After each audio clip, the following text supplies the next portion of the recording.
सारा क्षणिक है और आत्मा एक नित्य है।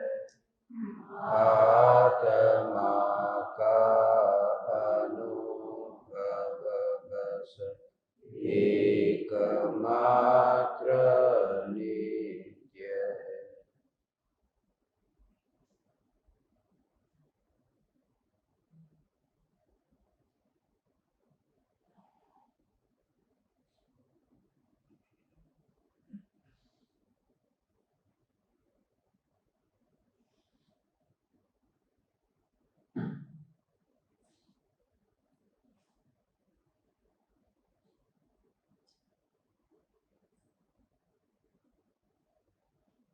चैतन्य स्वभावी भगवान आत्मा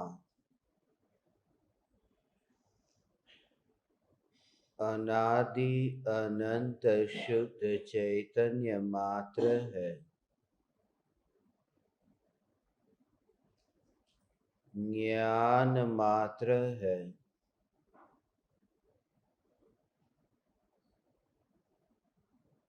मैं शुद्ध चैतन्य मात्र, ज्ञान मात्र, भगवान आत्मा हूँ।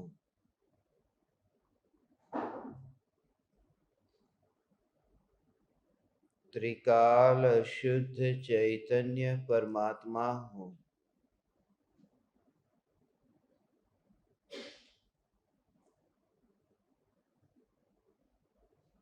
समस्त प्रकार के ऋणानुबंध से न्यारा,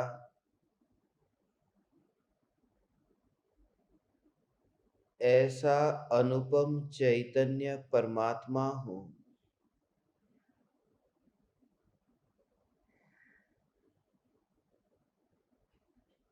जो तीनों काल में कभी भी, कहीं भी, किसी भी प्रकार से बंधा ही नहीं। ऐसा अबंध चैतन्य परमात्मा पर्याय में अनंत बंधन होने पर भी उन पर्यायों को एक समय के लिए भी ग्रहण नहीं करता।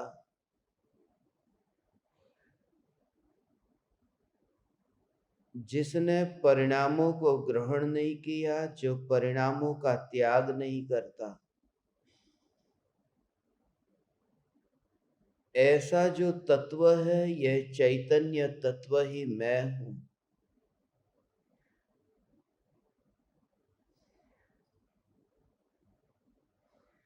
अपरिणामी तत्व हूँ, मगर असत नहीं हूँ, सत्ता स्वरूप हूँ। परिणाम न होने से मेरा अस्तित्व मिट नहीं गया। यही मेरा असली अस्तित्व है। मैं सत्ता स्वरूप चैतन्य तत्व हूँ।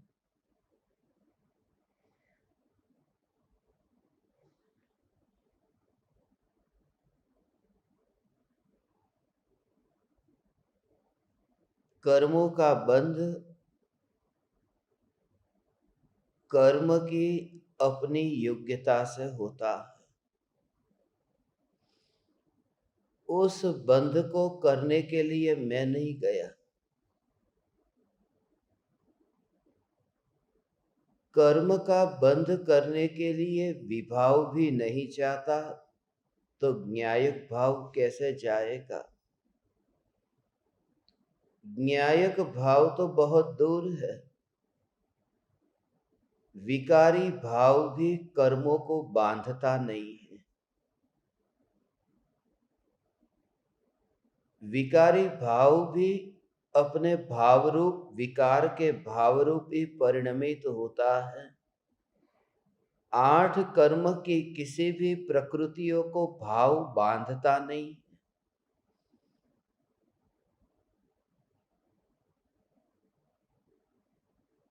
उन कर्मों का स्वयं का सामर्थ्य है, शक्ति है। उन परमाणुओं का स्वयं का ही परिणमन है कि वे कर्म रूप परिणमित होते हैं।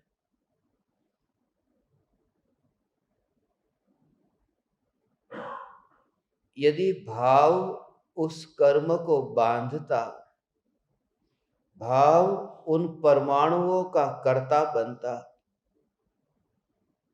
ये भाव उन पुद्गलों का कर्ता बनता, तो 22 प्रकार की पुद्गल वर्गणा है।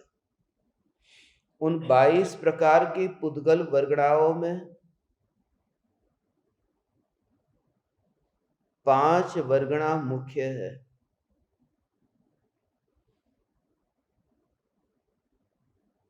आहार वर्गणा,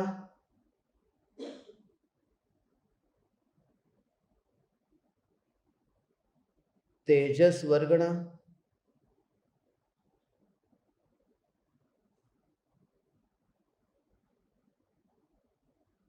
मनोवर्गणा,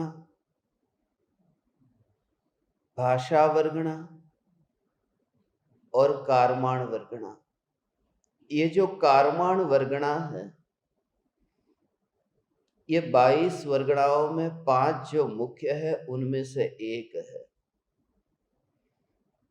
वह विकार का भाव यदि कर्म को बांधता तो 21 प्रकार की जो अन्य वर्गणा है उनको क्यों न खींचा। 21 वर्गणा आत्मा के साथ में बंधती नहीं है। 21 प्रकार के पुद्गल है, वे आकर के चिपकते नहीं है। जैसे किसी व्यक्ति के शरीर पर तेल लगा है और धूल आकर के चिपक जाती है, ऐसे ही भाव किया तो पुद्गल आकर के चिपक जाता है। कर्म नहीं चिपकते, वर्गणा चिपकती है।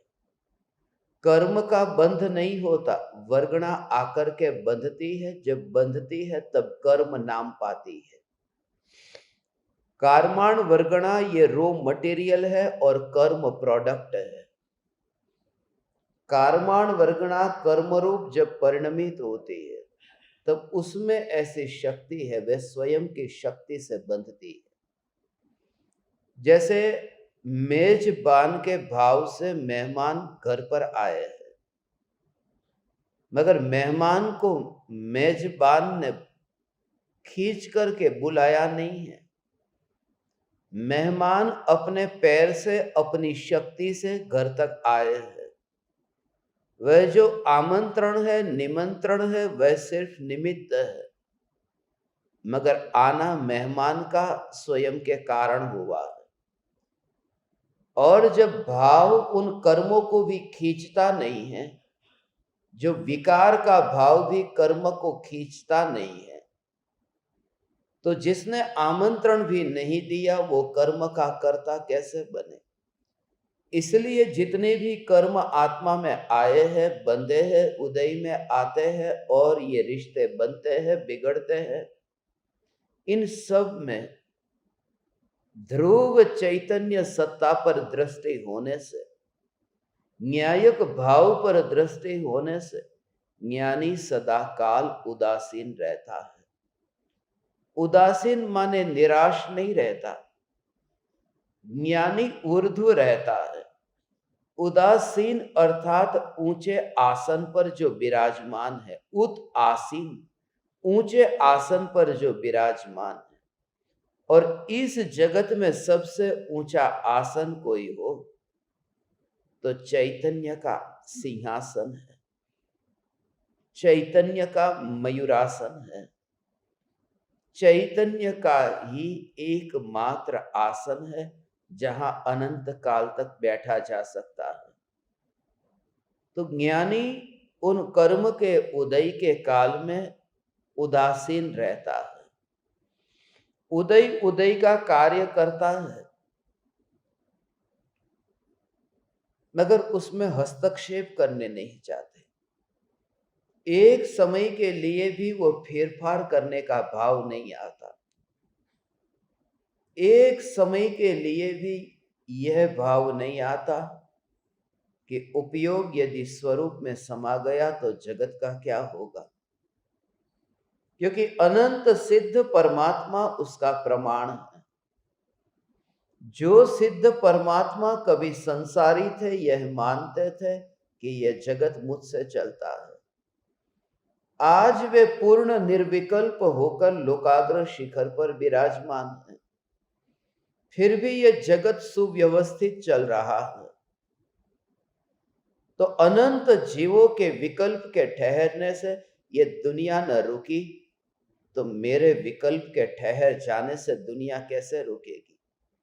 इस प्रकार से तत्व विचार करता हुआ वह ज्ञानी स्वरूप में स्थिर हो जाता है और ऐसी निर्विकल्प अनुभूति में समा जाता है। इसी कर्म की उदय की प्रकृति और यही ऋणानुबंध की कथा आज हम समझने चाहते हैं। ऋणानुबंध की कथा है सुकौशल मुनि और व्याघ्री के बीच की।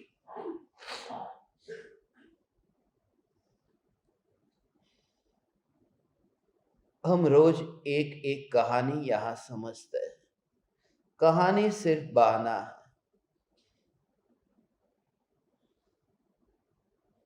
कहानी के बहाने मैं कहान की पुकार आपके सामने करना चाहता हूं। कहानी है सुकौशल मुनि की।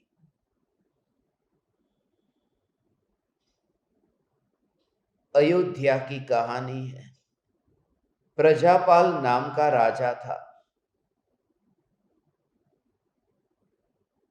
उस समय उस राज्य में सिद्धार्थ नाम का सेठ रहता था।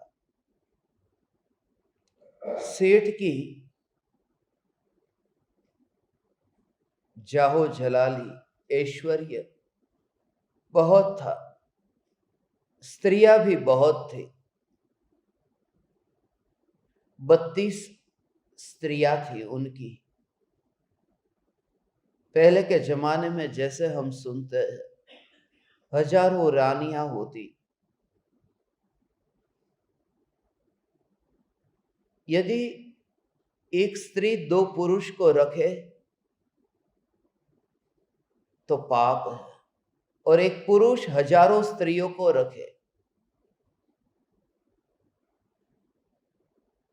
तो मुक्ति है, कोई बंधन नहीं है। क्योंकि जहां हम रहते हैं यहां सदियों सदियों से पुरुषों के द्वारा चलाया गया शासन है। इसलिए कायदा कानून पुरुषों ने बनाए हैं। जो स्त्री दूसरे पति को भी नहीं रखती है वह स्त्री नरक का द्वार बता दिया है, और जो कितनी ही स्त्रियों के साथ में रहे तो भी वह पुरुष है, नरक का द्वार नहीं है। 32 स्त्रियों के साथ में ये सेठ रहते हैं। मगर दुख की बात यह है कि उनका वंश कौन चलाएगा। बेटा नहीं है, संतान नहीं है। लोक में ये एक भ्रम है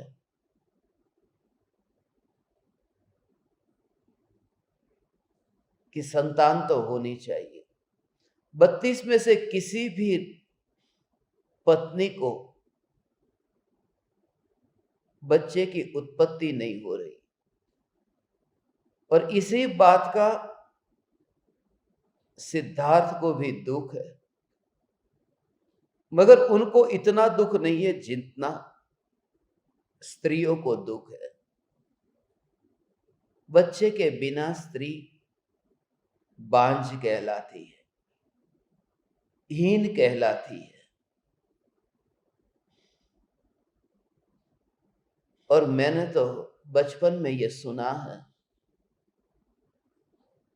समाज में ऐसी बातें होती थी कि बच्चे तो होने चाहिए, क्योंकि जब तुम किसी रिश्तेदार को मिलोगे,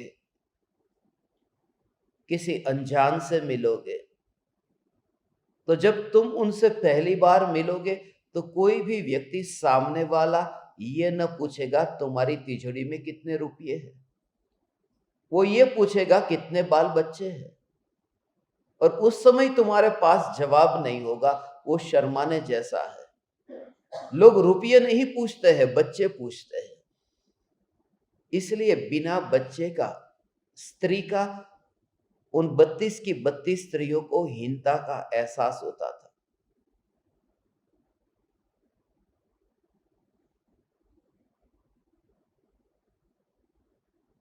बहुत सी चर्चा होती थी कि एक स्त्री एक बच्चे को ही जन्म दे दे, मगर उन 32 में एक सबसे अधिक प्रिय थी, जयावती। और जयावती एक बार कुदेव की पूजा करती थी, इस वजह से कि कुदेव की पूजा करके कोई एक बच्चा मिल जाए। क्योंकि लोक में जैसी धारणा है, देवी देवताओं की पूजा करो तुम्हारी कामना पूरी हो जाती है। और रागी देवी देवता ये बच्चे कैसे देंगे? इतना घोर मिथ्यात्व है। लोग न जाने क्या क्या करके आते हैं, डोरे धागे नारियल चढ़ा करके आते हैं कि बच्चा नहीं हो रहा है, मैं नारियल चढ़ाता हूं, मेरी कामना पूरी हो जाए, मैं नारियल चढ़ाता हूं। कामना पूरी न हो तो ये नारियल भी न चढ़ाए।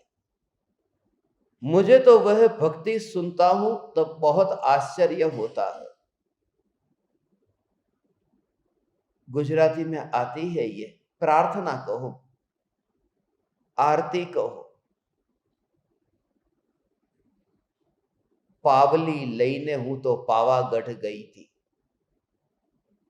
पावागढ़ वाली मने दर्शन दे, नहीं तो मारी पावली पाची दे।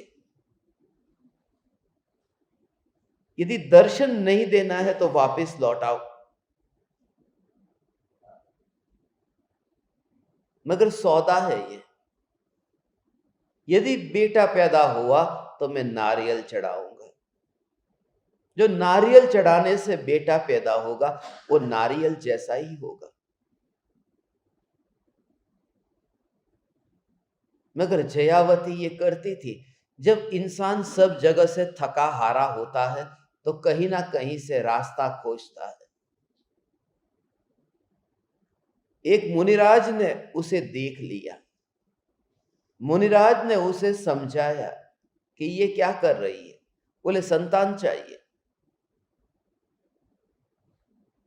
बोले ऐसे संतान नहीं मिलती, तो वितरागी देव की, वितरागी गुरु की, वितरागी धर्म की पूजा कर। फिर ये पूछती है कि क्या वितरागी देव गुरु धर्म की पूजा करके बच्चा मिल जाएगा? फिर बात तो वही रहती है। मगर नहीं, वितरागी देव गुरु धर्म की भक्ति बच्चों की प्राप्ति के लिए नहीं की जाती। परम ब्रह्मचर्य को उपलब्ध हुए परमात्मा से बच्चे नहीं मांगे जाते।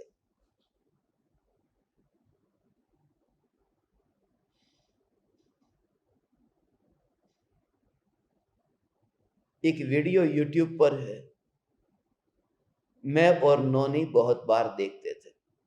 जब कॉमेडी वीडियो देखना होता था तो सब बच्चे साथ में बैठ करके देखते थे। वीडियो ये था, एक बाबा का वीडियो था। एक आदमी माइक पकड़ करके बोलता है कि बाबा जी मेरे पास में धन नहीं था, मगर आपसे मिलने के बाद में तो धन इतना आ गया, ये आपकी ही कृपा है। दूसरा बोलता है बाबा जी मेरी दुकान नहीं चलती थी, आपको मिलने के बाद में दुकान चलने लगी। तीसरा कहता है बाबा आपको क्या कहूं, भाई भाई का झगड़ा था, बरसों से था, मगर आपको मिला कि ये झगड़ा खत्म हो गया। और चौथी एक महिला आती है, बाबा जी क्या कहूं, एक बच्चा चाहिए था, और ये जो बच्चा आ गया आप देख रहे हो, ये आपका ही दिया हुआ, ये आपका ही दिया हुआ बच्चा है। बाबा जी कहते हैं तथास्तु, ये बच्चा आपका ही दिया हुआ। रागी देवी देवता और ऐसे बाबा इस दुनिया में पूजे जाते हैं, और कितने लोग, हजारों लोग उनके बाबा के दरबार में जाते हैं, और चैतन्य की पुकार के लिए भीड़ नहीं जाती। जिस दिन भीड़ इकट्ठी हो जाएगी यहां, उस दिन मैं समझूंगा कि मैंने कुछ मक्खन लगाना चालू किया, क्योंकि शुद्ध चैतन्य सत्ता मात्र भगवान आत्मा की पुकार, और कोई संप्रदाय की मोहर के बिना। गुरुदेव के पास में हजारों लोग गए, मगर वे हजारों लोग उनके पास गए, यहां क्यों नहीं आते? उसका एक मूल कारण है, गुरुदेव के पास में एक संप्रदाय की मोहर थी, दिगंबर जैन संप्रदाय की मोहर थी। अब श्वेतांबर की नहीं थी, मगर दिगंबर जैन धर्म की थी। मंदिरों के ऊपर सब जगह दिगंबर जैन मंदिर, दिगंबर जैन मंदिर। एक मोहर लगी हो तो फिर भीड़ इकट्ठी होगी, और मैं ऐसी कोई मोहर नहीं लगाना चाहता। सत्य है कि यही धर्म सत्य है, मगर मोहर नहीं चाहिए। इसलिए यहां पर आप मंदिर पर देखते हो ने, दिगंबर जिनालय नहीं, श्री महावीर जिनालय, बस। न श्वेतांबर न दिगंबर, क्योंकि आजकल यह दिगंबर शब्द भी एक संप्रदाय के रूप में उपयोग में आता है। दिगंबर का अर्थ कोई यह नहीं समझता पर्याय से न्यारा, दिगंबर माने एक संप्रदाय। और खास करके उत्तर भारत से, हिंदी भाषी प्रांत से ऐसे लोग आए, उनमें ज्यादातर दिगंबर संप्रदाय वाले ही थे।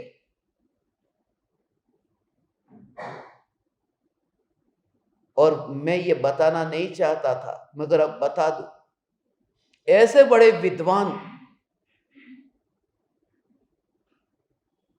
जो जयपुर से सोनगढ़ आए थे, उन्होंने भर सभा में यह कहा, जब लोगों ने पूछा था कि आप गुरुदेव के पास आए न, यहां आना पड़ा ना, उन्होंने कहा कि हम गुरुदेव के पास नहीं आए हैं, गुरुदेव हमारे पास आए हैं, दिगंबर हुए हैं। भर सभा में बोला, उसका वीडियो भी है मेरे पास, YouTube पर भी है। हम गुरुदेव के पास नहीं आए, गुरुदेव दिगंबर हुए, पहले श्वेतांबर थे, हमारे संप्रदाय में आए।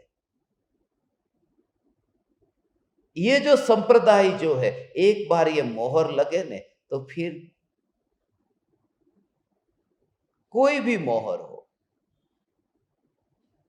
और हम सभी ये भावना भाएंगे, मरते दम तक एक भी मोहर न लगे, और सिर्फ प्रयोजन हो चैतन्य पर ही, बस, और कुछ नहीं। थोड़ी देर के लिए वाह हो जाएगी, प्रसिद्धि हो जाएगी, लोगों को खुश करेंगे, मगर मक्खन न लगाएंगे, ये काम न करेंगे। एक ही प्रयोजन, बस, ये स्वरूप की बात है भगवान, दूसरी कोई बात न करेंगे।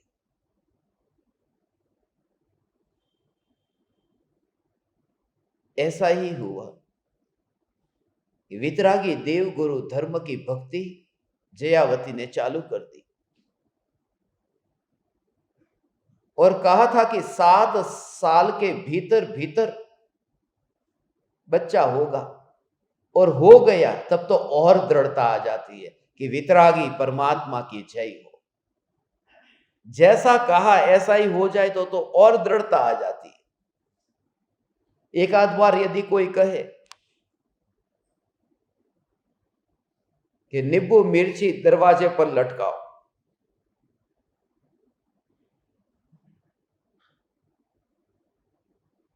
और काम हो जाए उस दिन ही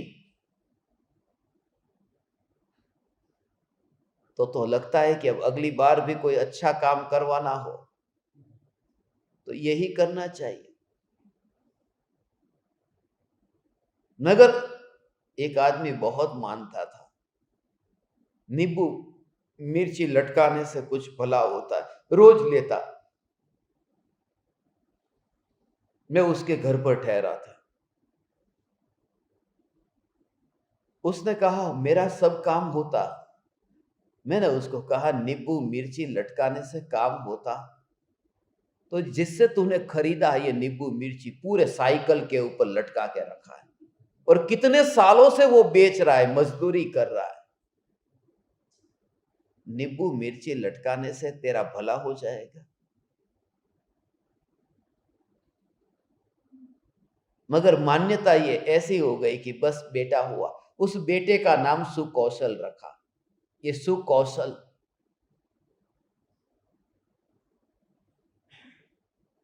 मगर पिता सिद्धार्थ पहले से ही परेशान थे संसार के दुखों से। उनकी यह भावना थी एक बेटा हो, मगर जैसे ही बेटा हुआ उन्होंने गृहस्थ दशा का त्याग कर दिया। बेटे का मुख देखा, बेटे को तिलक किया और छोड़ करके जंगल में चले गए।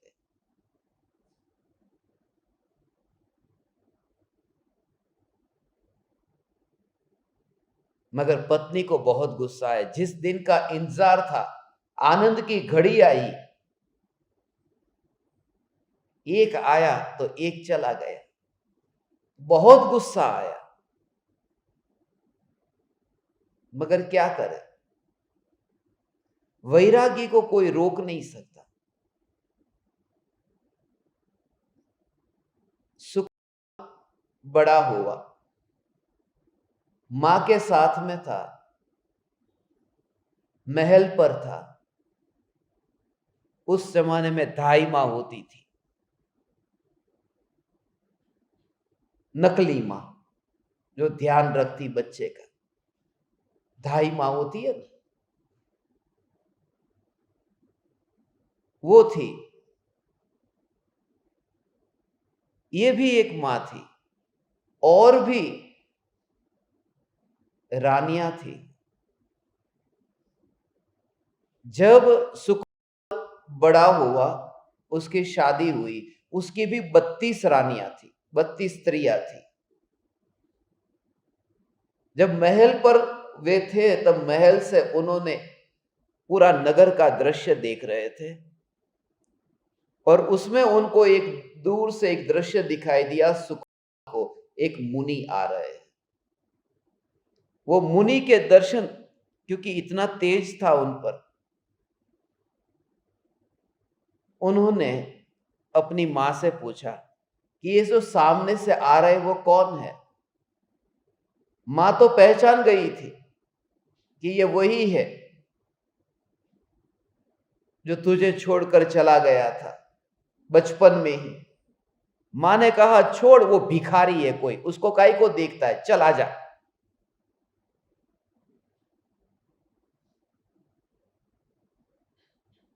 ऐसा सब नहीं देखते भिखारी, जो आते हैं जाते हैं उनको किन किन को देखने जाओगे, देखने जाओगे। मगर इनके दिमाग में एक छाप हो गई थी कि जो दृश्य देखा कि ऐसा कोई महापुरुष है, पूर्व भव के यदि संस्कार हो तो पहचान हो जाती है। इसलिए कृपालु देव कहते हैं मुमुक्षु के नेत्र सत्पुरुषों को, ज्ञानियों को पहचान लेते हैं।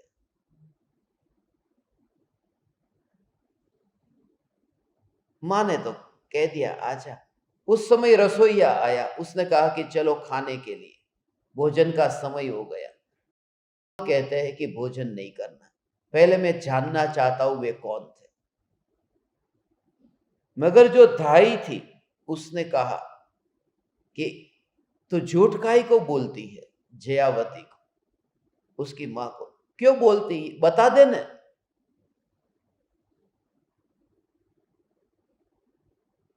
बता दे। मगर इतने में तो वो खींच करके बेटे को लेकर चली गई मां। मगर जीत पर आ गया कि मैं तो जानना चाहता हूं कि वो कौन थे। फिर इतनी थक गई कि छोड़ करके ही चली गई कि जा, तेरे को जो करना है सो कर। उतने समय में वो धाई ने बता दिया कि यही तेरे पिताजी थे जो दीक्षा लेकर के मुनि हो गए। और इतना अहोभाव आया कि कैसे भी करके उसने वो जो धाई का बेटा था, उस बेटे को ही ये पूरा वैभव सौंप दिया अपना, और अपने पिता माने मुनि उनके पास में ही वहां चला गया। पिता तो नहीं रहे, तुम्हारी भाषा में संसार के पिता।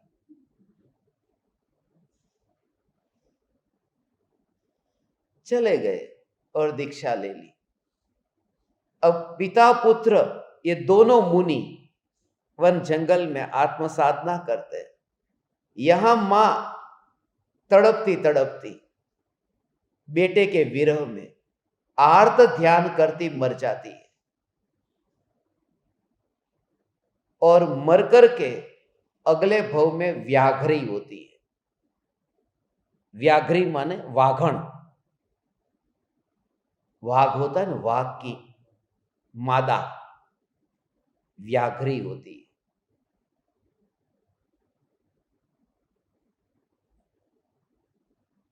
और दोनों मुनि आत्मा का ध्यान करते थे।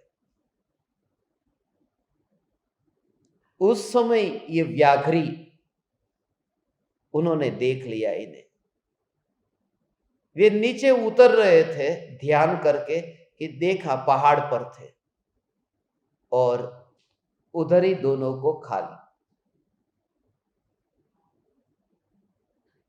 उस व्याघ्री ने ये पूर्व भव का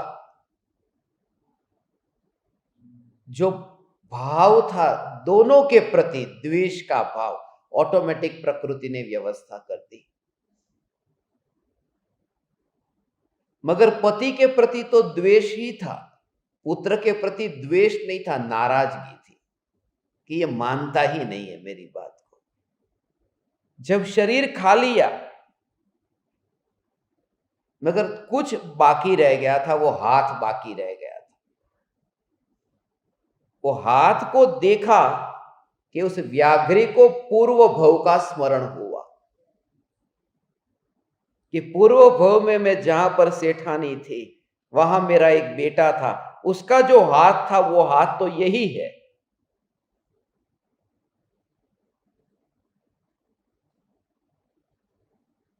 उस समय पछतावा हुआ।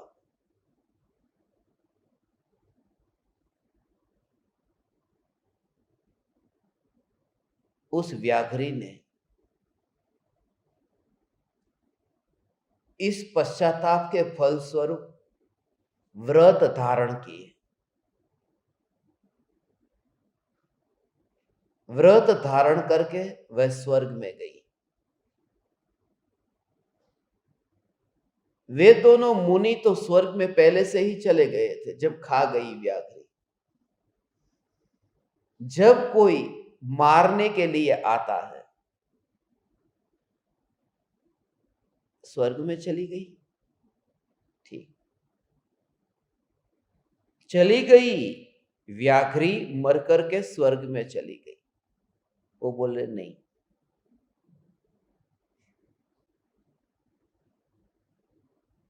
मर करके स्वर्ग में गई और बहुत ही निकट काल में मनुष्य होकर, मुनि होकर मोक्ष जाएगी।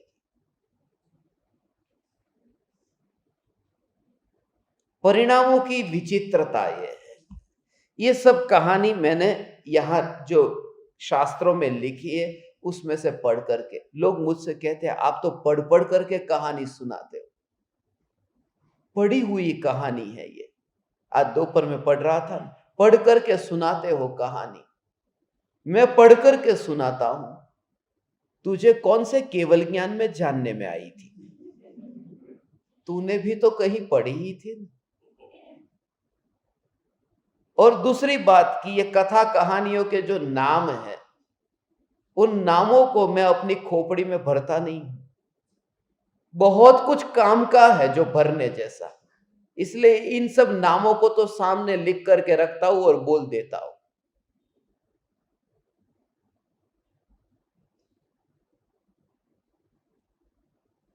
और सभी से कहता हूं, व्यर्थ का याद न रखेंगे तो काम का।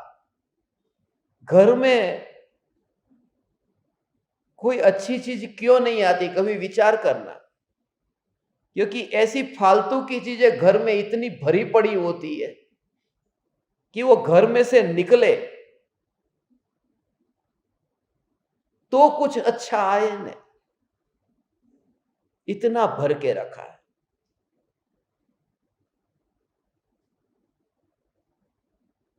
मोटा भाई का कपड़ा है, उस कपड़ा अब उसको नहीं होता है तो अब मेरे को पहनाया, अब मेरे को भी नहीं होता है तो छोटे को पहनाया, अब छोटे को भी अब नहीं होता था तो भांजे को पहनाया, और भांजे के भी बड़े भाई को पहनाया, उसका भी छोटा भाई उसको फिर पहनाया, और बिल्कुल फट गया। तब પછી એના ગોદડા બનાવ્યા।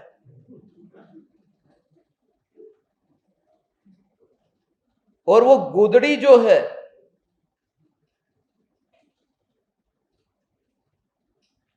वो भी फट गई, तो नई गुदड़ी जब बनाई तो उसके अंदर वो फटी हुई डाली। व्यर्थ का इतना इकट्ठा किया है कि काम का एक और रह जाता है।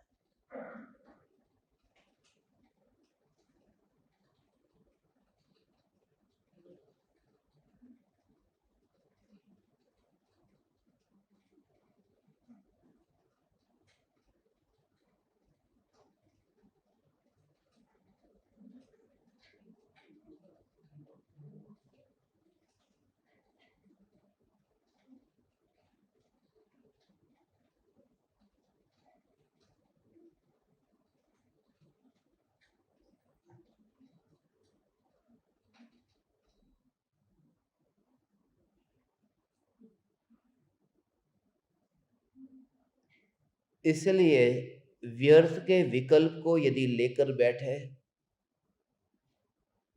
तो जिसका विचार करना है ना वो नहीं हो पाएगा।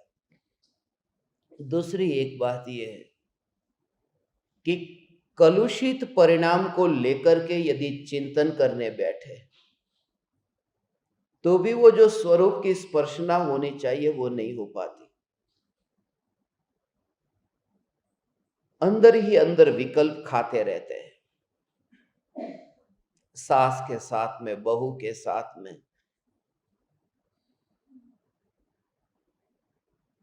एक बार इसलिए कहा कि सामने से ये सब घटना से एक बार सामने जाकर के हाथ जोड़ करके क्षमा मांग लेना। अब तो और कम समय बाकी बचा है, इस बार तो इस पर्युषण का अंत ऐसा आना ही चाहिए, कम से कम ये जो प्रत्यक्ष सुनते हैं उनके लिए। किसी के साथ भी ये सब कहानियां सुनकर मुझे अब इस ऋण को आगे बढ़ाना नहीं है। स्वरूप का आश्रय तो लेना ही लेना है, मगर व्यवहार में भी स्वरूप के आश्रय पर, स्वरूप के बल पर मैं अब तेरे सामने झुकने को तैयार हूं। मेरे भीतर में कोई भाव नहीं है,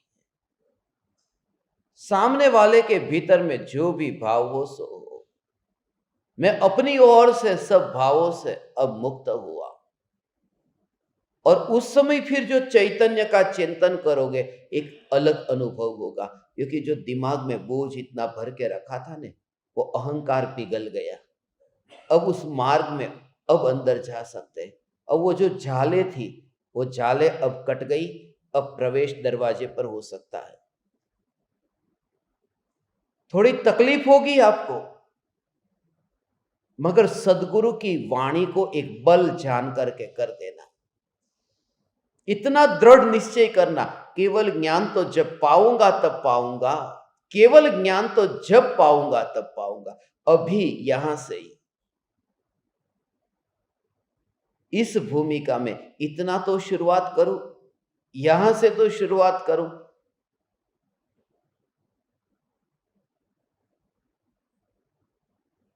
इतना शांत भाव से फिर मरण होगा। जब तक वो द्वेष भाव रहता, यदि पता न चलता कि ये बेटे के हाथ के निशान हैं,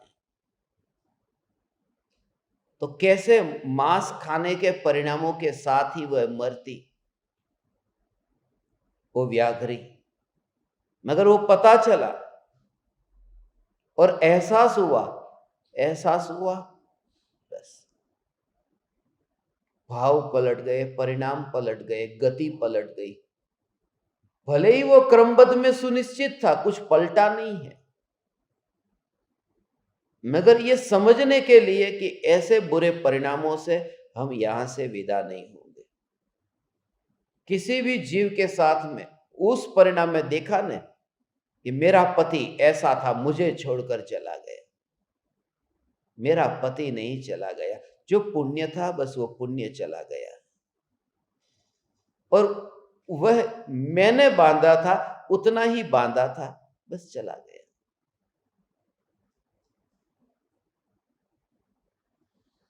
इसलिए किसी दूसरे पर दोषारोपण होते ही नहीं है। इस घटना से जो अध्यात्म में समझने जैसा है उस पर अब हम चर्चा करें। एक तो परिणामों की विचित्रता, इससे यह समझना है कि कैसे परिणाम पलटते हैं। कभी द्वेष के है, कभी राग के है, कभी ईर्ष्या के है, कभी अहंकार के है। मेरी बात को क्यों नहीं माना? अहंकार के कारण भी होता है।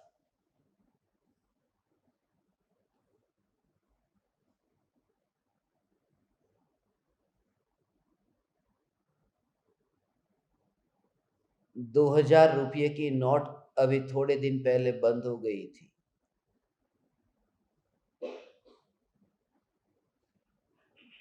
एक स्त्री किसी के पास गई 2000 की नोट खरीदने के लिए।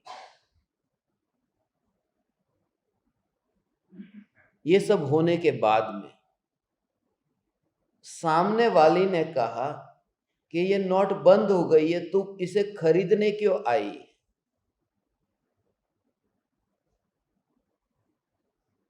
बोले इसलिए क्योंकि मेरी जितनी भी सखी है वो बैंक में 2000 का नोट बदलने जाती है रोज, और मैं नहीं जाती तो उनको पता चल जाता है मेरे पास 2000 की नोट नहीं थी, मैं कैसी निर्धन थी। उनको दिखाने के लिए कि मेरे पास भी 2000 की थी।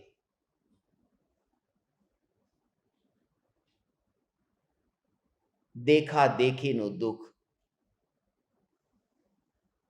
ये जो माया है, ऐसे परिणाम, ये परिणामों की विचित्रता है।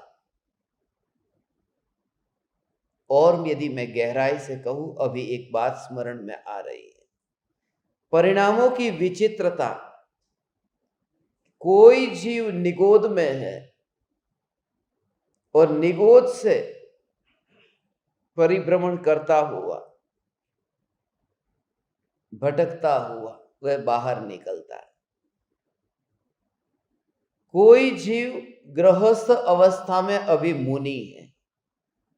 अब मुनि होकर के समझना, अभी गृहस्थ है, सम्यक दर्शन पाया, अणुव्रत लिए, महाव्रत लिए, ऐसा हुआ कि उसने स्वरूप के आश्रय से श्रेणी के गुणस्थान में आरोहण किया।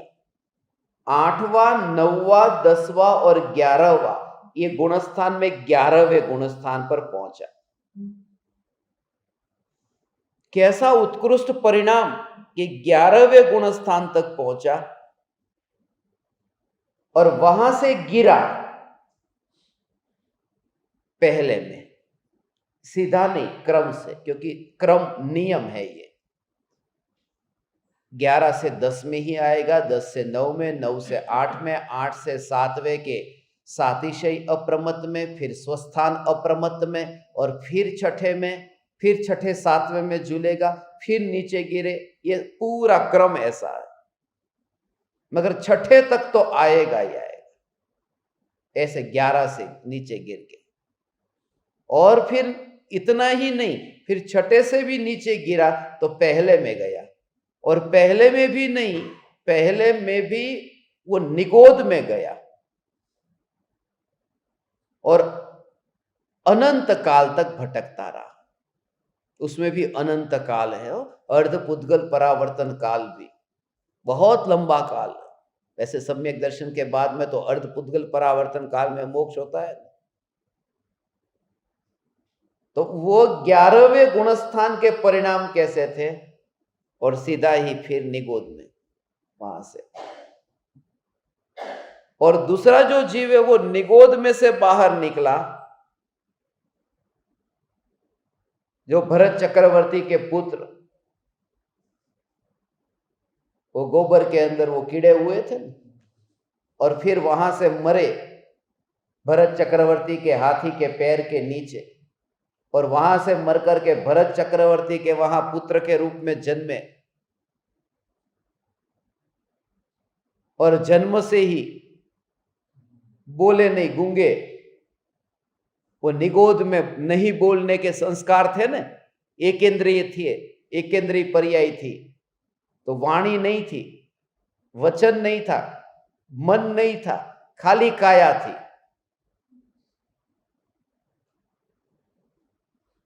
और जब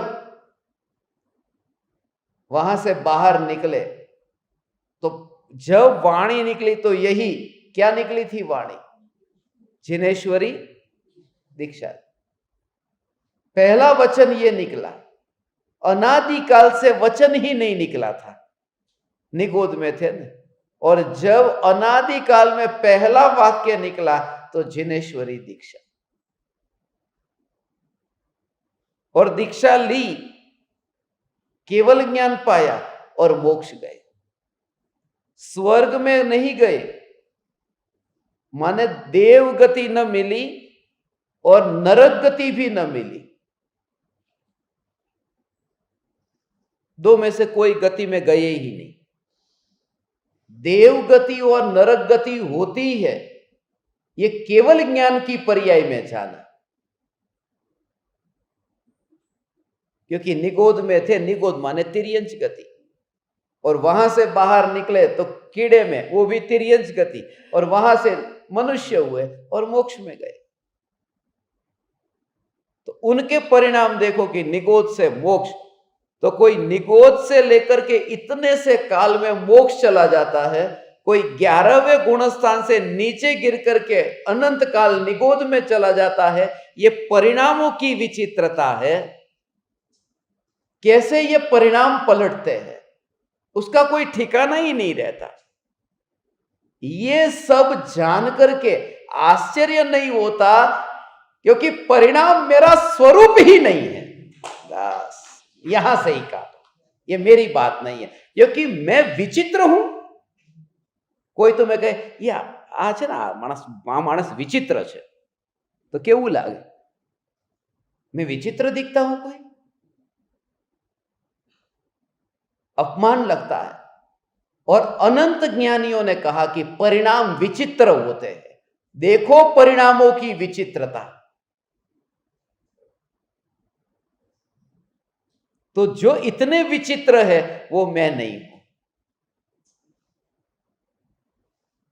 इसलिए निर्भयता कि कब कौन सा परिणाम होगा, अरे जो होगा सो होगा, अरे विचित्र है, हो तो हो, हो तो हो, ऐसा ही हो बस।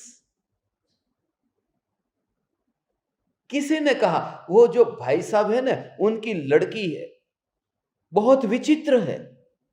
विचित्र है तो है, मुझे थोड़ी शादी करनी उससे, हो तो हो। तो परिणामों से मुझे थोड़ी रिश्ता जोड़ना है, परिणाम भले विचित्र हो तो हो। मैं चैतन्य सत्ता स्वरूप भगवान आत्मा हूं। ये पूरी कहानी का सार। परिणाम विचित्र होते हैं, मगर मैं विचित्र नहीं हूं, मैं चैतन्य चित्रकार हूं। ऐसा अद्भुत स्वरूप है भगवान। इसी का रहस्य अभी और गहराई में जाना है। परम कृपालु देव के वचनामृत के 135वें पत्र पर अभी चर्चा होगी 4 मिनट के बाद। अभी इतना ही। अहो अहो श्री सद्गुरु करुणा सिंधु अपार, इस पामर पर प्रभु किया अहो अहो उपकार, अहो अहो उपकार। देह सहित जिनकी दशा, वरते देहा